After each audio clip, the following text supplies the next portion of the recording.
Agora tá gravando. Pronto. Então, bom dia a todos. Hoje é dia 13? Não, dia 12? Não, dia 1. 11. Dia 11 de junho, né? E a ideia dessa reunião aqui era contar um pouquinho da minha experiência e da professora Thelma e também da Maíla, vamos ver se ela chega, né? Sobre a nossa ida até esse congresso que chama EMAC, que é o European Market Academy Conference, que aconteceu na ESIC. Então, vou começar falando um pouquinho da própria universidade, que chama ESIC, né? Ela tá com o logo aqui embaixo, se vocês estão vendo. Ela tem esse slogan, né, que é Power Marketing. Então, Power Marketing e Transforming People. Ela é super focada em marketing, né? Foi a primeira IES a oferecer formação para profissionais de marketing na Espanha. Desculpa que tem um errinho aqui. Ela está localizada na cidade de Pozuelo, né? Aqui, a 30 minutos do centro de Madrid de carro.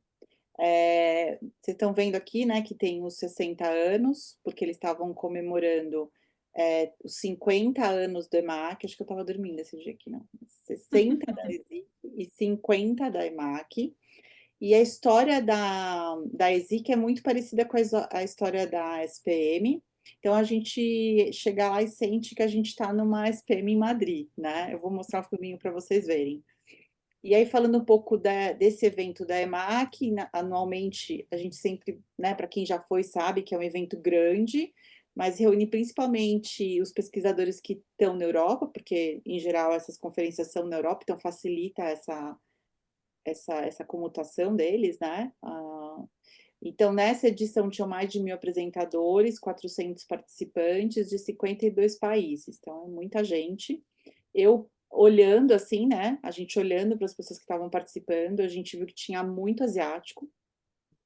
E não só asiático vindo das universidades tipo Singapura, China, etc., mas gente que estava dentro de universidades europeias e aí pelo continente. Então, gente que estava em UK, gente que estava na Suécia e assim por diante, na Holanda, né?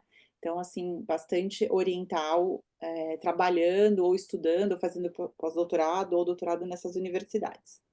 Então, isso a Thelma vai contar, né, com o tchararã, né, mas eu já estou disclosing aqui, que a próxima EMAC de 2026 vai ser em Bath. Muito bem, então,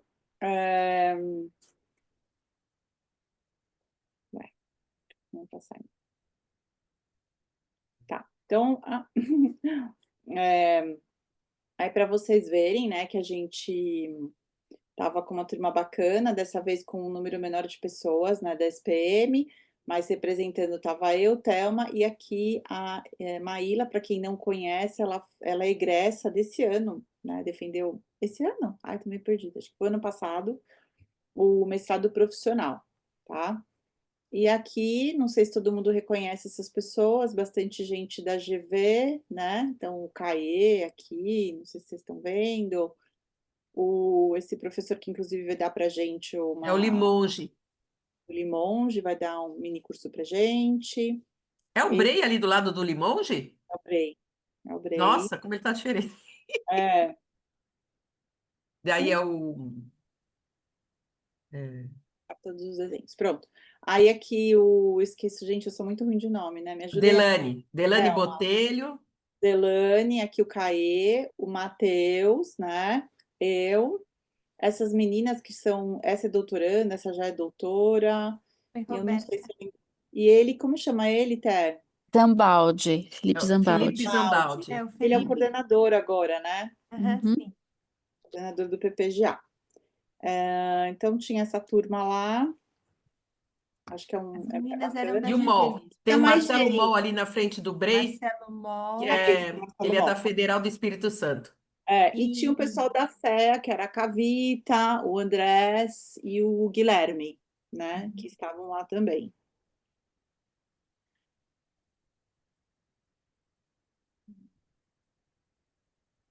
Então, vou mostrar esse filminho bem rapidinho para vocês verem. Aqui, estou no segundo andar, depois Ah, eu faço vídeo lá de Peraí, fora. vocês estão ouvindo? estamos. Sim. Aqui, tô no segundo andar. Depois eu faço o vídeo lá de fora, tá bom?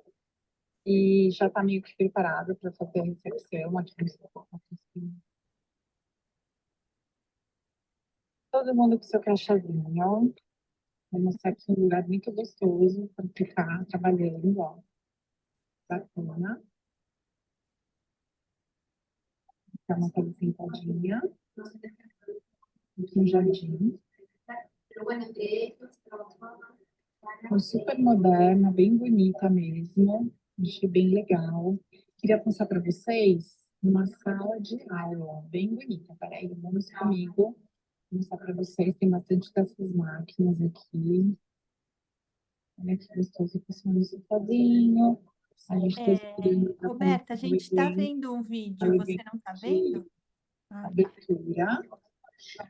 E agora eu vou mostrar meio rapidinho, que acho que não pode. Mas aqui só para vocês verem a sala. Tá vendo que gostosa essa sala? Vocês estão vendo já o pessoal assistindo aí uma apresentação. Muito legal. E do outro lado vocês vão ver que tem uns puffs. Olha que legal, quer ver? Ó, não sei se você consegue ver os puffs. Então é isso, eu acabei de chegar aqui e agora começa de verdade a brincadeira. Beijos! Gostaram do meu momento Instagram, né? Ai, ai, muito bom. Bom dia, Rô. Conseguiu ver o vídeo, Roberta? Oi, queridas. Consegui. Obrigada. Adorei seu momento Instagram. É que eu fiquei fazendo filme para família, né? Então eu falei, vou pegar esse filminho que até vocês conseguem ver, né? Como que era a universidade aí. Então, Linda, né? Linda. muito bonita, muito moderna, num bairro muito legal, super urbanizado, enfim, assim, bem bacana mesmo. Então, eu fui apresentar o paper do Alessandro, que se formou ano passado, em dezembro, né? Foi o doutorado dele, e esse é um dos artigos que ele fez, que foi um experimento, né? Feito no restaurante mesmo, para a gente tentar esse comportamento, para a gente efetivamente mensurar esse comportamento de desperdício de alimentos. E aí foi uma situação que eu nunca tinha vivido na minha vida em congresso. Essa mulher aqui, ó, deixa eu mostrar aqui para vocês. Essa senhora, ai meu pai amado, agora eu não consigo mudar.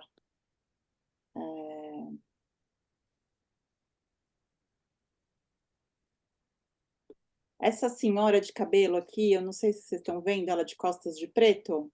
Sim. Ela chegou para mim e falou assim, né, tinha acabado aqui a apresentação, ela falou, então, eu acho que a sua pesquisa tem uma questão ética. E começou a falar, parar. E eu não entendi o que ela falou, de verdade, eu não consegui entender o raciocínio que ela fez e falei, você pode repetir de novo? Porque eu realmente não entendi. E a real é que eu acho que aconteceu ali uma questão que até hoje eu não entendi, né? Eu não consegui realizar o que aconteceu.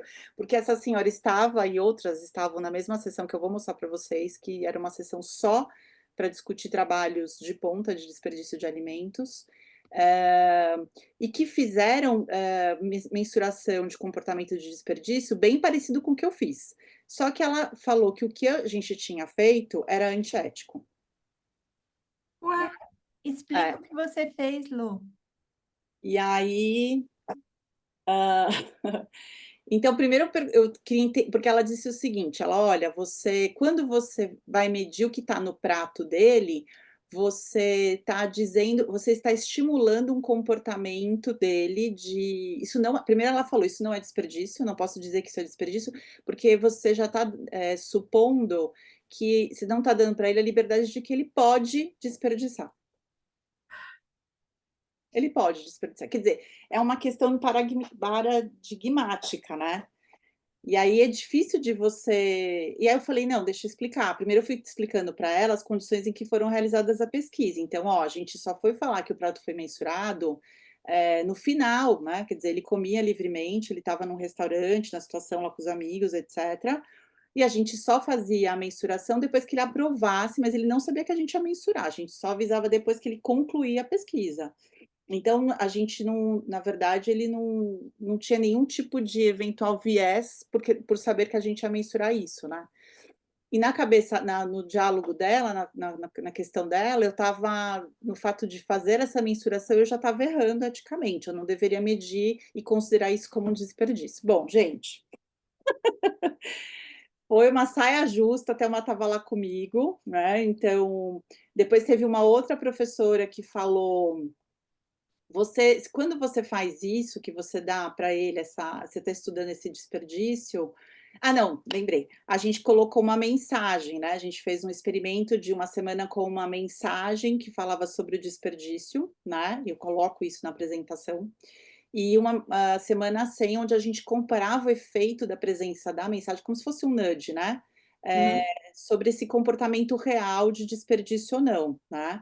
E aí ela falou: quando você coloca essa mensagem na mesa, na verdade, você está tirando você já está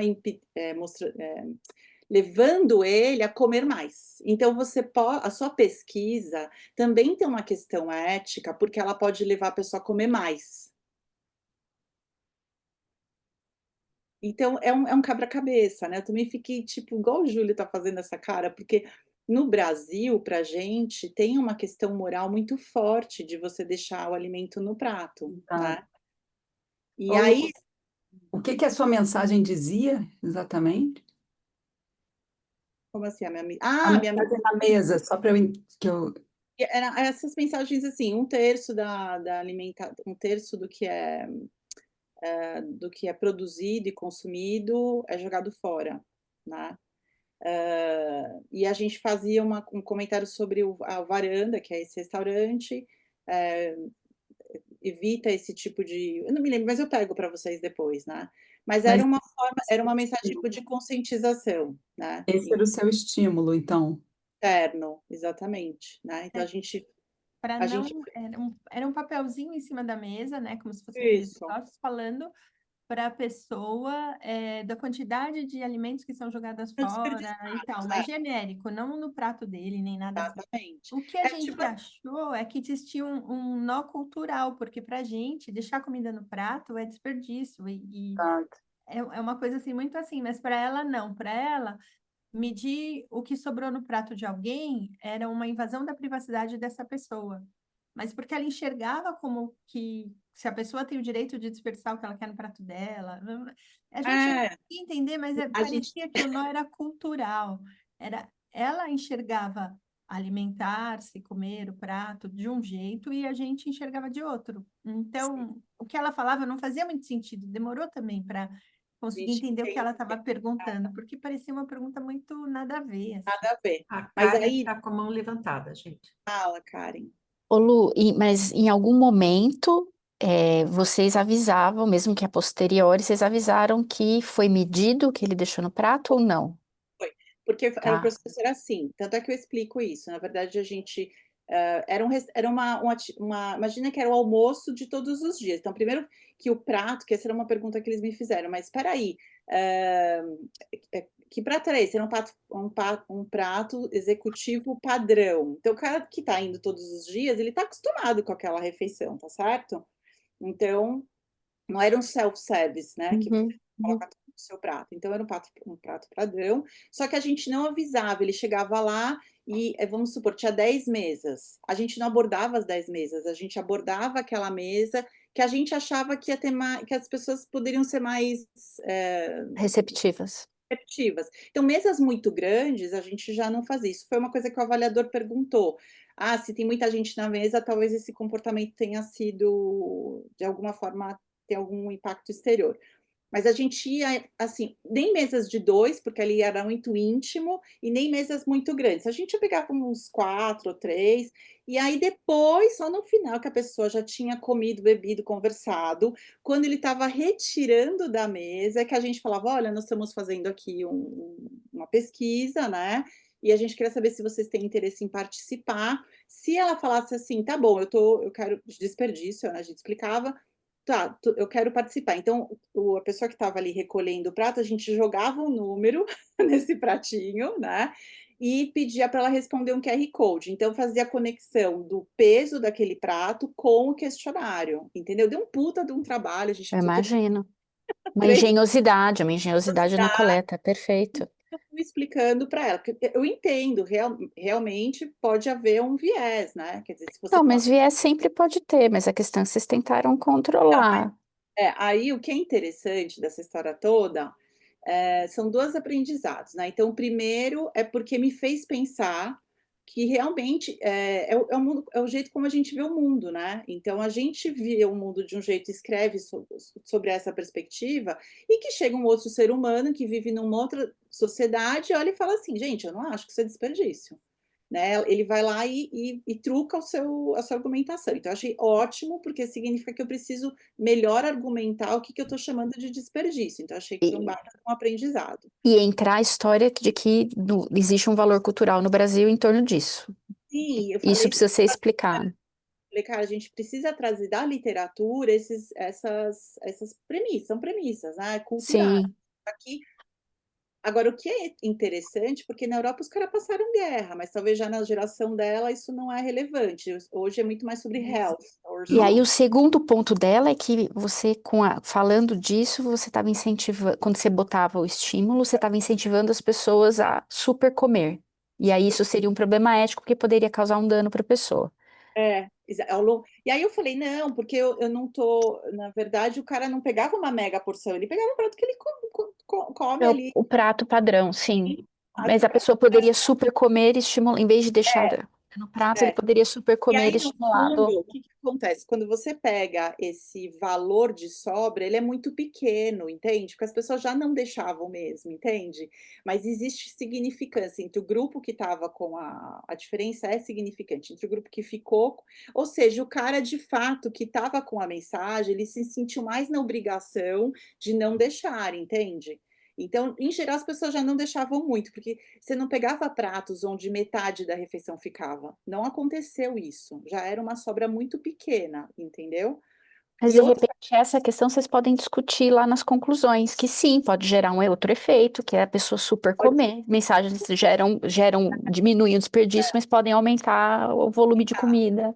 é que não é uma coisa muito grande, a gente tem um número para dizer, né, quanto que efetivamente a mais se comeu em relação ao outro grupo, que é nada, viu? É muito pouco, tá certo? Tá, Mas o raciocínio dela é muito bom. Deixa eu só concluir aqui, Su. E aí, o que aconteceu? Eu fui para essa sessão, eu vou até apresentar para vocês porque eram 5 trabalhos, tá? Existe um grupo que estuda desperdício de alimentos em Wageningen, né? Que é uma grande universidade na Holanda. Eles têm food science, né? É um departamento bem forte lá. E essa, inclusive a que está aqui na esquerda, vocês não vão ver, é a Harper. Ela é uma das mulheres mais importantes aí desse assunto hoje. Então estava ela, estava uma outra, e essa senhora também estava lá. Todos os trabalhos buscavam, de alguma forma, achar medidas ou jeitos de olhar a questão do desperdício. Então foi super interessante, né, de como os olhares diferentes. Um dos trabalhos, para vocês terem uma ideia, essa pesquisadora de Wageningen falou: gente, a gente já tentou de tudo, a gente já fez, por exemplo, tentar medir desperdício recolhendo o lixo das pessoas, só que a gente avisava que ia recolher. Olha o tamanho do viés, né? Tá? Então, é isso que eu acho interessante, quer dizer, o meu trabalho aqui do Sul Global, né? Fazendo uma coisa difícil pra cacete, ela foi lá e ficou me trucando. Só que quando essa menina apresenta isso, pergunta se ela levantou a mão para falar alguma coisa. Ela não abriu a boca, né? Ninguém questionou. Não, isso é legal. Medir o lixo das pessoas, né? Depois de uma semana é de boa, tá tranquilo, a gente aceita. Mas medir do prato do restaurante não pode. Então, eu senti, né, talvez tenha uma impressão minha, mas eu senti ali aí tá, deixa eu só concluir, que essa parte é interessante. A última apresentação, eu não sei se a Thelma percebeu, ele era alemão, mas ele era filho de turco, até com nome de turco. Ele foi tão bombardeado quanto eu. Todos os outros que eram da comunidade europeia, não. Ai, que lindo, ai, que maravilhoso, ai, que trabalho sensacional. Então, eu não sei se a gente já tem essa lástima, né, de se achar um pouco importante, mas eu, infelizmente, achei que eles pegam mais no pé, entende? Da pessoa que está vindo do sul global ou que tem um background que não é o background europeu, e eles vão questionar, eles vão apertar mesmo o cara. Não é ruim, porque me fez pensar sobre várias coisas, foi um puta de um aprendizado, eu nunca tive uma situação como essa, nunca tinha vivido, até uma estava lá. Então, foi muito legal, falou: "Não, Lu, você deu seus pulos, você conseguiu". Mas a sensação é muito ruim, a sensação é péssima. Mas fala, Lu, Su. você quer falar? Não, você respondeu uma parte da minha pergunta, né, que eu ia perguntar a nacionalidade deles, né? Porque os holandeses são bem conhecidos por serem assim grossos e rudes. Então, eles e especialmente o povo de marketing internacional, daqueles nossos amigos lá, né, que também são reconhecidamente aquele que falou no fundo da sala, né? Você fez tudo errado, né? Então, assim, assim, é um procedimento que não está dentro muito dos nossos parâmetros, né?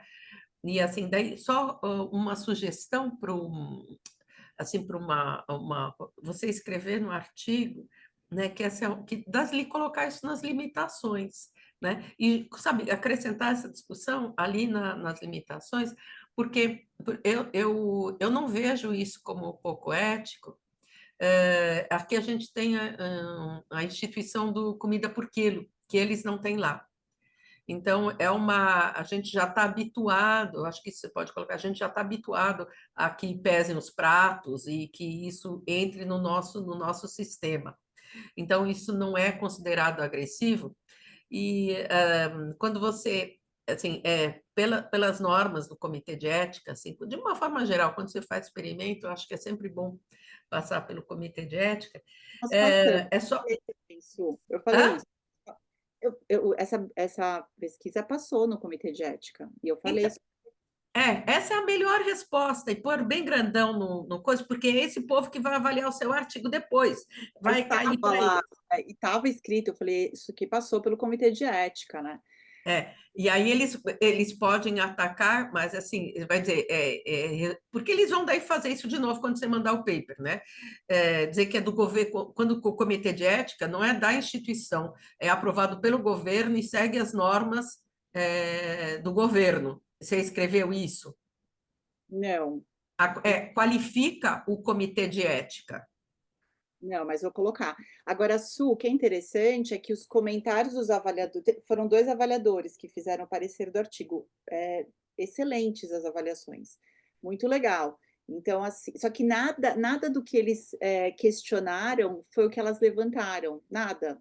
Eles levantaram outras questões, do tipo, não entendi esse construto, por que que ele foi dessa forma, por que que isso está aqui. Então, a gente estava pensando até em rever a questão da moderação que a gente colocou, mas é engraçado, foi uma discussão do modelo, não se discutiu a metodologia, entendeu? Para esse avaliador, para os 2, aliás, a metodologia estava super clara, passou, check. Então, eu também fiquei me perguntando se, apesar de estar escrito lá, elas também não fizeram nenhum esforço para entender o que eu tinha passado ali, etc, entendeu? Mas foi assim, uma coisa muito de questionar mesmo, né? Enfim. Mas é um puta aprendizado. E eu, todos os anos, ou pelo menos por um bom tempo, eu fui para um congresso na Alemanha.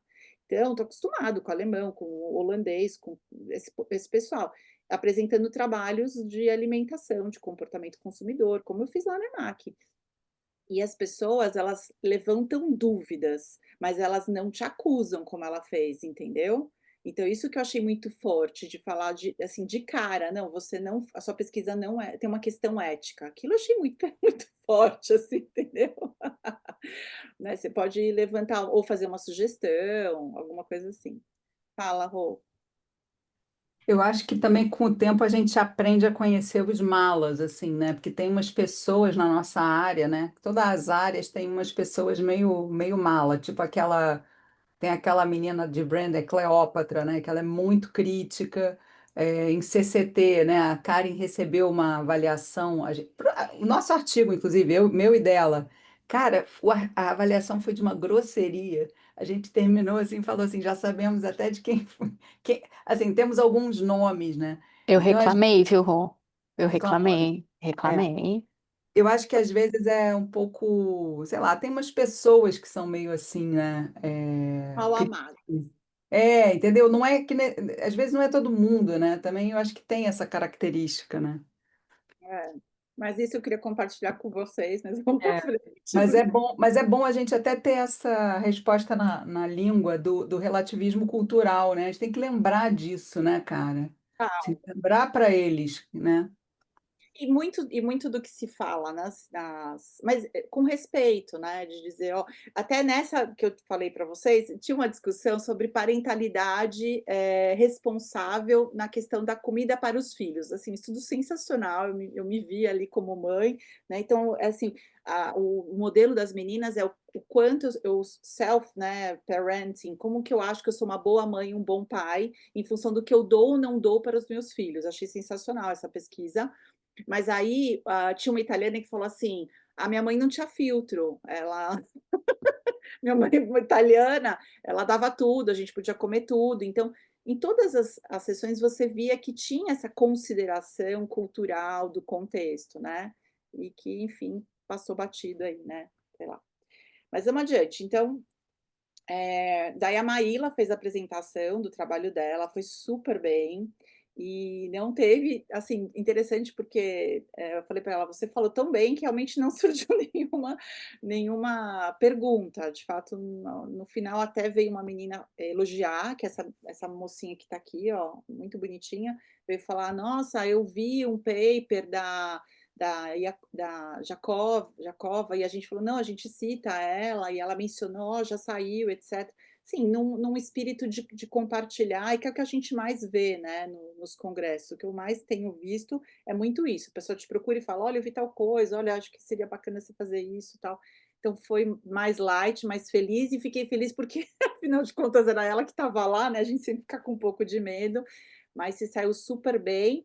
E nessa sessão especial, eu vou trazer o trabalho desse moço que está aqui, ó, mas uma sessão bastante quantitativa. Ela era o único trabalho quali também. Então, talvez também tenha um pouco isso, né? Então, gente que estava ali, mas de modo geral, uma sessão muito bacana, assim, de ter participado, né? Agora, trazendo um pouco do que eu vi lá, uma das coisas que eu percebi, tinha muito aluno de doutorado apresentando, mas muitos trabalhos oriundos de projetos contínuos, né? Então, interessante que ele falava, isso aqui é uma fase 2 do projeto tal, esse aqui é a fase 3 do projeto tal, mesmo dos doutorandos, né? Então, eles participando em projetos. Então, achei isso, me chamou bastante atenção, né? E não como um projeto único, né? Eu, como doutorando, fazendo alguma coisa. Então, participando de um projeto maior de pesquisa com outros professores, outras universidades. Então, a gente vê, já tinha percebido isso ao longo do tempo, nesses outros, por exemplo, esse que eu vou bastante lá, que é o do Eagles, de quanto é essa parceria, né, entre as universidades e quanto os parceiros, os professores trocam com os alunos, etc., né? Essa ideia de fazer uma cooperação maior entre universidades. Muito teste de metodologia eu vi, eu achei isso bem bacana. Então, principalmente nessa questão do comportamento do consumidor, tentando trazer inovações de como eu consigo tirar esse gap entre atitude e comportamento, né? Então, assim, como é que eu consigo de fato aferir esse comportamento real, né? Vou mostrar algumas coisas para vocês. E aí também aparecendo nessas possibilidades, né? Metodológicas tanto de análise como de aferição. Gostei de ver alguns construtos que eu particularmente não conhecia, talvez vocês conheçam, mas achei muito interessante. Então, esse é os 3 que mais me chamaram a atenção. Vocês conhecem algum desses? Satiation, Self-Licensing e Spillover Behavior? Já ouviram falar? Então, eu vou trazer aqui uma coisa das que eu vi, né? Esse é um trabalho que eu acho que é exatamente o que vai falar desse self-licensing, tá vendo? E sobre esse spillover. O que é o spillover? O spillover é você mudar de comportamento, né? Você ter algum tipo de estímulo externo que faça você mudar de comportamento. Então, aqui como eu participei de algumas sessões que falavam sobre consumo sustentável, então esse era justamente tentando trabalhar intervenções que eventualmente levariam a esse spillover para um comportamento mais ambiental. Essa era a ideia, tá? Então, o que que é esse self-licensing que eu não conhecia, né? Ele parece que vem aí da psicologia comportamental e descreve esse fenômeno que a pessoa, após realizar uma ação considerada positiva ou moralmente correta, ela se sente autorizada. Achei isso muito interessante, né? A agir de forma menos ética ou saudável. Então, por exemplo, eu comi hoje uma salada no almoço, eu posso me permitir um docinho. Então, eu achei tão bacana, porque isso é Faz todo sentido, minha gente. normal. É E uma aí, questão aritmética. que você pode aplicar. Eu, como estou estudando mais alimentação, vi ela aplicando isso para o consumo de alimentos. Mas dá para fazer para outras coisas, né? Então, aqui, né, causas sociais, essa coisa do lixo. Então, você fazendo algumas compensações, uma coisa muito interessante, né? E que tem a ver com um comportamento muito real da nossa pessoa, né? Do nosso mundo do consumo. Então, eu achei bem bacana. E aí, olha o exemplo, né? Esse mesmo trabalho, ela fez 7 estudos, né? Então, assim, muito interessante. Ela testa com cookie, ela testa com produtos de limpeza, depois ela testa com milk, né? Trocaram. E aí, vocês estão vendo esse score, eco score, porque isso já é uma realidade, né, na Europa. Igual eles têm o Nutri-Score, eles estão agora com eco score, onde você dá uma nota de A a E. O Nutri-Score vocês conhecem? O Nutri-Score, né, até apresentei para a Thelma, é que eu estou sem o produto aqui, mas eu vou mostrar para vocês.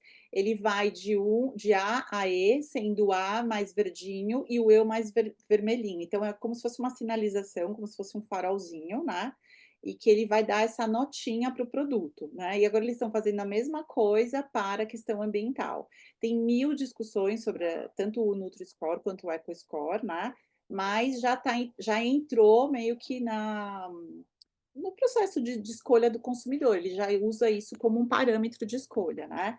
Então, achei interessante, porque ela usa produtos diferentes, né? Enfim, e tudo para mensurar o modelo, aí tentando identificar o tanto o self-license quanto esse que eu falei para vocês, que é o spillover behavior. Então, o que faria essa pessoa mudar de comportamento, né? Então ele falou, olha, a gente viu aí que essas intervenções de fato vão ativar, né, metas, aí ela usa muito goals, né, ambientalmente amigáveis. Enfim, depois eu coloquei aqui para vocês, vocês podem ler, mas achei uma coisa muito diferente, muito arrojada, enfim, coisas que eu acho que pode, né, a gente pode trazer para nossas pesquisas aí. Esse espanhol eu achei bem bacana, porque ele traz o conceito de satiation. Vocês conheciam esse conceito de satiation? Eu não conhecia, e ele está usando para o contexto de consumo de streaming, né, nas plataformas. E eu achei que super cabe, por exemplo, para desperdício de alimentos, né? Você pode usar como moderador de desperdício de alimentos. O que é o satiation? É a saciedade, né? O quanto você está saciado de determinado consumo, né? E o que ele queria fazer no estudo dele, né? Na verdade, ele queria saber se realmente um cliente satisfeito, não, o quanto que a satisfação vai levar ao cancelamento ou não. Lógico, a premissa é meio óbvia, né? Se o cliente está pouco satisfeito, ele tem mais chances de churn, né? No fundo, o que ele está medindo é o churn, né? A possibilidade de ele terminar com o serviço. Só que ele coloca, não sei se vocês estão vendo, né? A satiation como uma moderadora, né? Moderando essa relação e a relação do valor percebido. Bom, o ponto é que ele descobre que sim, a satiation ela vai ter uma moderação importante nessas relações. E claro, a satisfação não foi significativa. Então, você dizer que você é satisfeito com o Netflix não significa que você não vai churn.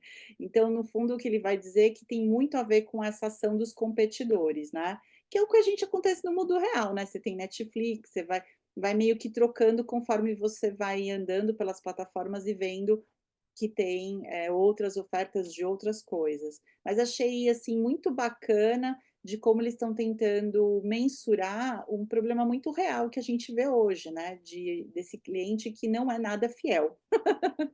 Certo? Então, assim, ele está no Netflix, mas ele está na Disney, ele está não sei aonde, então como é que eu tento explicar essas relações, né? Então, deixei aí para vocês verem um pouco das conclusões. E, por fim, como eu falei para vocês, eu estava nessa sessão que foi organizada por uma parceira da Erika Van Harper, não está o nome dela aqui, mas que são as duas experts nesse tema, nessa literatura, né? Então, essa menina contando um pouco da experiência dela em usar a inteligência artificial para fazer mensuração de desperdício. Só que aí ela não faz desperdício em restaurante, ela olha desperdício na casa da pessoa, tá? Então, ela até inclusive compara, achei super bacana, fala, se você faz a survey, ela tem uma validade menor hoje, né? E você pode já estar influenciando, você tem uma questão comportamental da pessoa dizer, se dá a melhor versão de si mesma na survey, né? O Diary, então ela fala, é caro, né? Tem um custo alto, você pode ter uma questão de bias também, de você fazer o audit, né? Então, também é super custoso de fazer isso. E aí ela falou, vou tentar isso aqui, né? Os photographs, mas você precisa treinar os seus researchers na hora de fazer a coleta dessa imagem. Por quê? Porque você precisa saber fotografar o prato. E ela fala, será que em vez de a gente ter os researchers, a gente poderia ter a IA fazendo esse trabalho, né? Então, em vez de o pesquisador tirar a foto e ele analisar o que está no prato, será que a IA não seria... Se eu treinar a IA, ela não consegue fazer isso? Então, esse foi a tentativa... Ai, eu não tirei a foto? Bom, então, o que ela faz? Ela monta um grupo e começa a testar, ela cria prompts para a IA fazer a leitura dos pratos. Mas é muito interessante, porque como os pratos são diferentes, a IA ela faz várias asserções diferentes, porque os pratos têm tamanhos diferentes, essa é uma primeira problemática, então você teria que ter pratos iguais, porque aí essa questão de proporcionalidade, né? Então, quanto sobrou de quanto, né? Ela sempre pedia para tirar foto do antes e do depois. Mas o que ela é boa? Ela é um método confiável para estimar quantidades que sobram e para reconhecer os ingredientes, desde que você tenha um prato idêntico. Tudo bem? Então, de novo, né? Você não precisa que sejam as mesmas receitas, então isso eu achei super interessante. As pessoas davam pratos diferentes de diferentes comidas, mas você precisa ser somente um prato. Se você fizer com um prato diferente, ela já não é capaz. Enfim, eu achei legal porque mostra a capacidade que hoje esses modelos têm já de olhar fotos, né? E fazer análise de quantidade. Ela conseguiu fazer modelos, algoritmos de análise baseado com as quantidades mensuradas pela IA. E aí, para fechar, eu achei bonitinho, fui tirando foto de dois que eu achei interessantes, de como que eles sempre você tem um tempo muito curto, né, para falar daquilo que você está apresentando. Eu gostei do jeito que essa pessoa construiu, achei legal, né? Então ela falou que são 3 bases teóricas com esses parâmetros, então até para mostrar para os nossos estudantes, que eu achei bem bacana. E também um jeito de você mostrar aqui com uma foto quais foram os resultados, né? Então, por corzinha, principalmente nesse caso aqui, ela fazendo uma análise qualitativa, olhando a questão das palavras, né? Então, achei bem, bem bacana aí o jeito de apresentar esses resultados. Aí tinha uma parte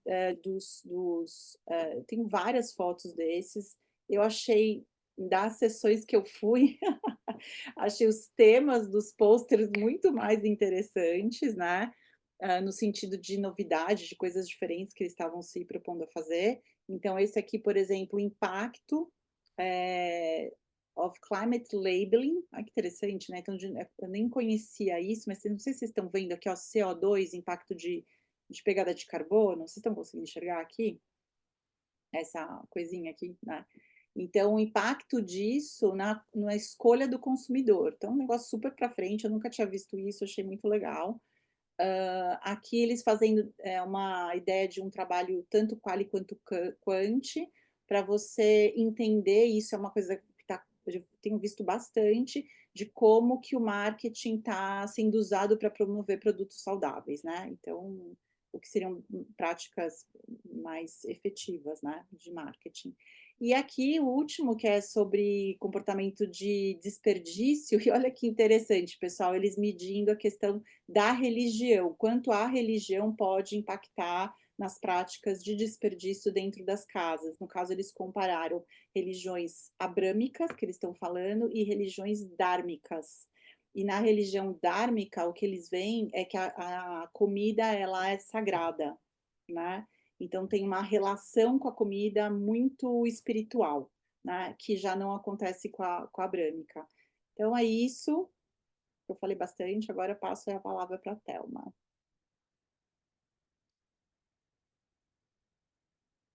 Muito bom, Lu, parabéns, mandou bem. Acho que precisa autorizar compartilhar. Parabéns, Lu. Bom, vou colocar o meu share.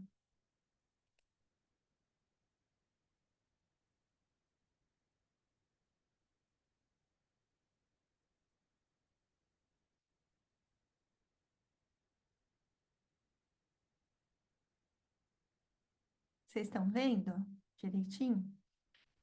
Então, Sim, é sim, isso. está. Pozuelo é uma cidade linda. Ela fica mais ou menos a uns 25 quilômetros de Madrid e é um bairro muito chique. Segundo a Daniela Kawaja, que a gente encontrou lá, nossa amiga, ela falou que Pozuelo é um bairro de nobres, assim, meio ricos e tal, que resolveram ficar mais afastados. E realmente só tem casas bonitas. É como se fosse um Alphaville, assim, cheio de verdes, bem, bem bonito mesmo. A ESIC, ela é uma escola conhecida pelo marketing, né? Então, logo na primeira palestra que eles abriram um congresso na Open Ceremony, eles passaram um vídeo falando que tudo é marketing. E aí era um vídeo que mostrava as várias cenas, e que o marketing está por trás de tudo. Foi interessante ver, assim, quer dizer, essa questão do marketing é tudo ou tudo igual a nada, né? Sei lá, mas de qualquer jeito é uma escola muito, muito focada em marketing, que é o que a Lu trouxe, como ela é similar a onde a gente está, né? Que é a SPM, que também é muito focada em marketing. E até para fazer parcerias futuras, porque faz todo sentido. Se a gente tem o mesmo público com essa mesma pegada, é interessante. Então, essa é a Maíla, que vocês já viram nas fotos da Lu. E um auditório lotado. Na abertura, é um auditório gigante lotado. Uma coisa que me chamou bastante atenção foi essa máquina de reciclos. Mas não é a máquina em si. Na verdade, no banheiro, na escada, as lixeiras, todo lugar tinha muita coisa que remetia à sustentabilidade. E essa máquina em particular, você colocava a latinha de água assim, e daí ela automaticamente já transformava a latinha de água num polietileno de volta, né? E isso volta para a indústria. E eu achei que, nossa, a gente tinha que ter uma máquina dessas na SPM, na Pós, tinha que ter uma máquina no Pão de Açúcar. Nossa, eu queria ver São Paulo lotada dessas máquinas, porque faz todo sentido. A gente joga muito plástico, assim, de bobeira fora. Então, eu fiquei apaixonada pela máquina. E aí tem, né, toda uma questão de preocupação com o ambiental e tudo isso, e a gente via desde o início do congresso, assim. O lugar é lindo. Então, a Lu trouxe um vídeo mostrando por dentro, e ali tem a primeira foto que mostra pela janela. A gente só pegou sol. Então, a nossa viagem foram 10 dias de sol, graças a Deus, tanto Portugal quanto Espanha. Deu para a gente aproveitar, passear muito, porque tinha esse clima, assim, um céu maravilhoso, ficava claro. Eu tenho uma foto que é um marcador de horário. Eram 10h30 e estava 33 graus, e o céu estava um azulzinho assim que tinha acabado de escurecer. Então, realmente o verão deles que está chegando, né? Está cada vez mais verão. A Daniela Kawá já falou isso, ela já está morando lá há 8 anos e meio. Quando ela foi, as estações eram mais demarcadas. Então, você tinha o inverno, verão, outono. Hoje em dia, ela falou que fica muito um verão e um inverno. Então, o verão que está chegando agora, ele vai até setembro, e depois entra o frio, que começa lá por novembro e vai até março. Então, as estações estão mais demarcadas, tanto o verão muito mais quente, quanto o inverno muito mais frio também. Ela também percebe isso. Então, o lugar era muito bonito, aqui era essas escadas, eram 3 andares, os cafés eram também bem servidos, era muita comida que eles chamam espanhola, um dia teve paella, teve um outro dia yakisoba, teve um omelete de batata que eles servem assim, que seria o nosso omelete, mas no formato de torta. Eles comem muito frutos do mar, sempre tinha alguma opção de peixe nos almoços. Então, bem interessante, assim, a culinária. E os docinhos muito bons também, com croissant, muito croissant. Esse professor, por que que eu botei a foto dele? Porque, primeiro, eu baixei o artigo. Aliás, só um minuto que eu vou fazer uma coisa. Não, peraí.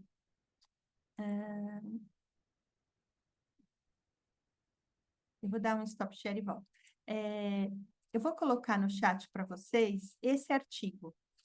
Porque aconteceu o seguinte, eu estava lá assistindo e, de repente, eu vi esse artigo que o professor começou dizendo que o artigo estava disponível, ele era de luxo. Aí eu tenho um orientando, o Gustavo, que trabalha na indústria do luxo, eu pensei na Suzane Estrelau. Aí eu peguei e copiei o link dele, assim, e já baixei o artigo e já mandei para Suzane Estrelau, para o Gustavo e para a Tamires, que os 3 estão ligados ao luxo. E, para minha surpresa, a Tamires me responde na hora, dizendo que ele foi o orientador dela lá. Então, quem estava apresentando o artigo é o Jonas, lá eles falam Jonas, que foi quem recebeu a Tamires. E eu achei mó coincidência. Eu falei, gente, que coincidência. Eu estou conhecendo o rapaz. Então, ele estava aqui apresentando, né, se o luxo pode ser circular. E aí eu trouxe até um slide dos resultados, assim, que eles falam, ele conclui, né, que para o luxo se tornar circular, tem a questão do second hand, e o que faz, né, a pessoa se engajar em comprar no second hand, né, o luxo que já foi utilizado, a questão de preço, a questão de ser uma peça única e a questão da pessoa ser motivada pela sustentabilidade, né? E aí ele fala bastante desse engajamento, como é que pode fazer para construir esse engajamento com o luxo de second hand. Eu achei bem interessante e o paper está aí disponível, o PDF, se vocês quiserem ler. Aí quando acabou a sessão eu fui lá, cumprimentei ele, tudo, não sei o quê. Aí ele mandou um abraço. Aí estava vendo outra sessão que eu também trouxe isso aqui que eu achei legal. É um link que eu coloquei para vocês, que fala desse cast. É Climate Change and Social Transformation. É um site. Vocês estão vendo o share agora? Quando eu cliquei no link, deu para abrir? Sim, deu sim. Tá bom. É um site britânico muito interessante que fala justamente dessa questão do clima e coloca as pessoas no centro da ação. E aí tem vários videozinhos muito legais. Então, como é que faz para a pessoa... Ah, isso eu também vi na Decathlon, que era uma loja do lado da ESIC, que tinha uma Decathlon e tinha um negócio da bicicleta e falava, quando você vai de bicicleta, você gasta tanto de CO2, quando você vai de carro, você gasta tanto de CO2. E tem vários vídeos interessantes sobre essa visão do que pode ser feito com relação à sustentabilidade, para acelerar mudanças, para diminuir o consumo de carbono, para transformar a sociedade. Então, eu achei que é um site legal para a gente estar conhecendo. Eles têm as pesquisas deles, o que eles fazem com relação a impacto, blog e artigos acadêmicos, outras coisas. Então, o artigo que estava sendo apresentado se baseou nisso, e pode ser usado por outros estudos. E eu achei interessante para usar também na aula de marketing internacional. Por quê? Porque ele falava as diferenças entre UK e China com relação a desperdício de comida, né? Considerando que em UK as estratégias para reduzir são muito mais individualizadas e na China estão muito mais ligadas à rotina da família, à questão das normas culturais. É uma outra pegada para tratar o mesmo problema. O Então, Té parou de compartilhar a tela. é? Então, peraí. Eu vou voltar.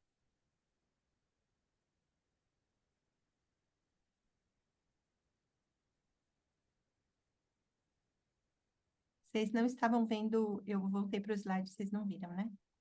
Então, eu vou voltar.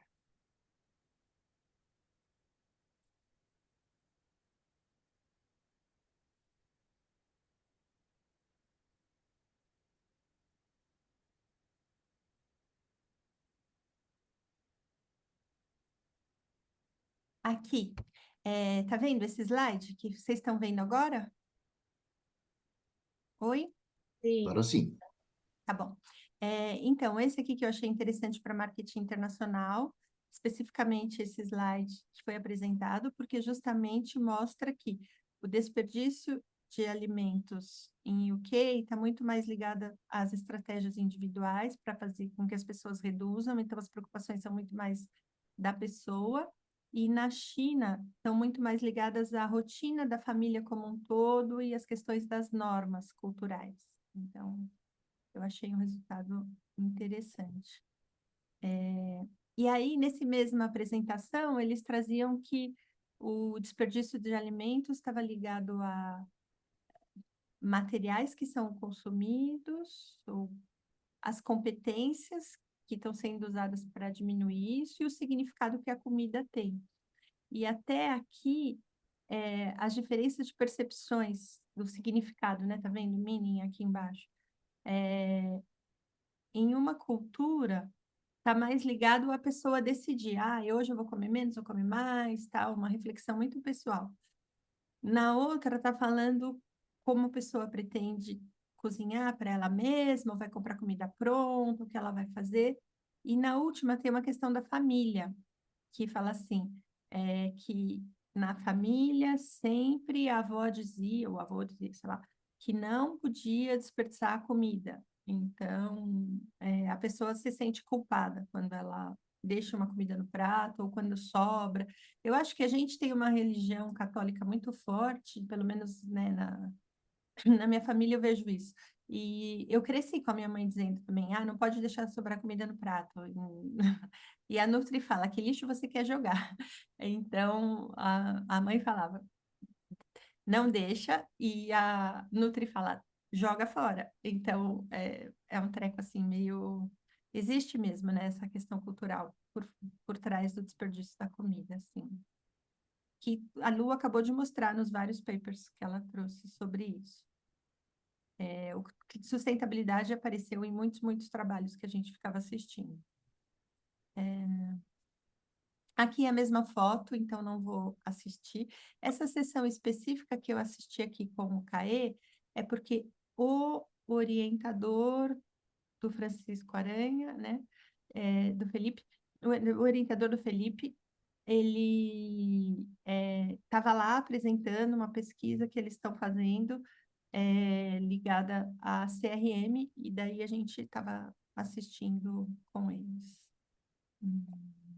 Aqui é um que foi no mesmo período que eu estava apresentando o meu, que eu achei interessante para a gente ver um estudo longitudinal. Eu trouxe mais como um exemplo de como é que a gente acompanha algumas empresas ao longo do tempo, que é mais ou menos o que a gente faz com a BF, né?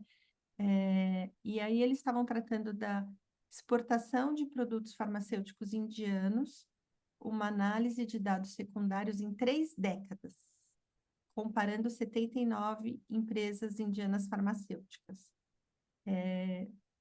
Resumindo, ele tem um slide que ele mostra no final como é que foram as mudanças, né? E depois eu trouxe o slide da conclusão. Não, desculpa. Antes de falar da conclusão, eu queria destacar que esse apresentador é um professor indiano. Ele ficou muito feliz de ter conhecido o Catequesias, que estava justamente no nosso hotel, meu e da Lu, e que é um editor muito famoso em International Marketing. Ele falou, eu cito ele na minha revisão teórica, baseada lá no RBV, e Penrose e tal, e o artigo do Catequesias que ele tinha acabado de encontrar no EMAC. Então, o EMAC tem isso também, né? Você tem celebridades que frequentam que você vai estar encontrando. E sobre o resultado, eu achei interessante porque ele disse que a questão de RBV baseada em recursos foi mais significativo nas outras décadas. Então, a questão do desenvolvimento interno, da empresa economizar ou da empresa trabalhar o RBV mais puro, foi mais forte no passado, mas que agora o que está motivando a indústria farmacêutica é o quanto a empresa consegue inovar. Então, de 2014 para 2023, ele aponta como a inovação sendo uma coisa que está crescendo e que está ganhando prioridade mais do que o RBV tradicional. É como se aquelas capacidades tradicionais, a empresa já é obrigada a ter, senão ela não consegue exportar remédio. Mas o que está fazendo ela crescer agora, as indianas, é justamente essa questão da inovação, produtos inovadores, coisas que eles conseguem colocar no mercado que é diferente, não mais o RBV tradicional. Achei uma conclusão interessante. E aí eu vim apresentar o meu não foi igual ao da Lu, não tiveram grandes perguntas, tal, a apresentação foi tranquila, eu contei lá os resultados, eu levei um livro verde, eu mostrei o que era o estudo. Uma pessoa perguntou se eu tinha os dados desde 2015, eu falei que 2010, né, que eu estava acompanhando. Aí ela falou, então isso você tem que destacar, que o teu estudo é longitudinal, porque você acompanha desde 2010. Então, não só o resultado desse específico livro, mas tem que trazer o histórico, que é uma coisa que eu normalmente não coloco nos artigos, mas vou ter que colocar nessa versão. E eles ficaram muita dúvida sobre o Brasil, e daí eu também tenho que resgatar para colocar no início do trabalho, que eu deixei anotado aqui, que o Brasil, a Argentina e o México, eles não são igual o resto do mundo quando se fala em international franchising. Normalmente, quando se fala em internacionalização de franquias, 70% das empresas de franquias no mundo são estrangeiras. Então, você tem McDonald's, você tem as grandes redes globais, tal, Gap, Sephora, que trabalham com franquia, mas isso ocupa 70% do mercado de franquias. Franquias domésticas geralmente são só 30%. E o Brasil é o contrário. 95% das nossas redes de franquias são domésticas, só 5% é estrangeiro aqui. A Argentina é a mesma coisa, 90% é da própria Argentina, só 10% é do exterior. E o México a mesma coisa, 85% é do México, só 15% é do exterior. E isso faz com que o peso dessas franquias domésticas, que é o nosso caso, né, na economia seja muito maior. Então, eles falaram, isso seria interessante você destacar, porque Eu cheguei a falar tudo isso porque me perguntaram a mais. Isso não está no estudo que foi submetido. Então, eu achei que esses questionamentos que as pessoas perguntam alguma coisa a mais do que você colocou, alguma coisa sobre o seu país que você está acostumado, isso ajuda a gente a pensar, né, como melhorar o que a gente já tem. Então, foram duas coisas que eu deixei anotada aqui como contribuição de ter apresentado. E aí, para fechar, eu vou colocar o vídeo do EMAC do ano que vem. Quem sabe vocês topam ir.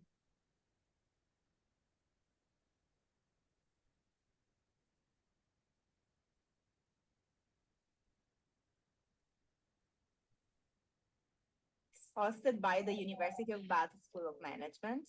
This year's theme is enhancing the ecological value of marketing research, impact, inclusivity, and diversity. The theme is very relevant because society needs academia to address social and environmental challenges. We're really excited to bring as many people as possible to the school to show them what we do and who we are. Bath is a very beautiful city in Somerset. It's seen as the most pretty city in the UK. It's historical, it's vibrant, the Roman bath, there is the Abbey, there is the Royal Circus, and there are a lot of restaurants and bars where you can spend your time once you're finished with the conference day. Our school is ambitious and growing. It's a hub for active research, and we really want to meet and engage with conference delegates.